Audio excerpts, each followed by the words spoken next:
明年这个2024年，会使讲是全世界的大选年。唔但台湾要选总统尔，全世界有超过40个国家，全球有40%的人民，拢要投票来决定着未来的命运。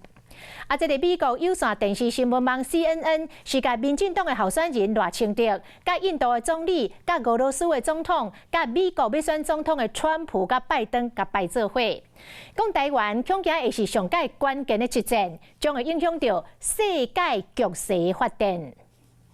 各国选举小说起考，指控历史讲是全球大选年，全世界超过40国，全球人口40%的人民，拢会投票选择家己的命运。CNN 评论本周嘛直接讲到，台湾会是其中关键一战。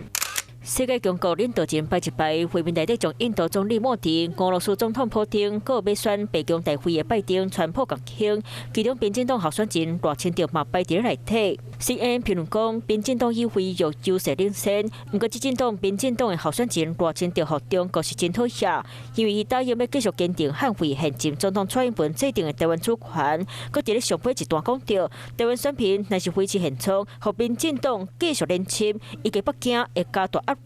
在国反对党之间的团结谈判不成了后，中国官方就已经回应这场选战，也是战争和和平之间的选择。当台湾的选举跟美国、印度等国家的选举并列在明年2024年总共40场选举当中，特别的这个 highlight 出来，可见台湾目前在这个全球的这个地缘政治下有非常非常重要的这个意义。选战进入到白热化阶段，候选人是愈来愈紧张，指控历史选民的决定，卖将做对时代影响力。台湾这场选举其实是攸关于整个民主国家的这个阵营的这个气势消长非常重要的一场选举。投票日开始到达胜机，那就被候选人并总统大会影响到世界局势。除了看见台湾在国际大会，嘛让大家看到台湾是地缘政治的跳。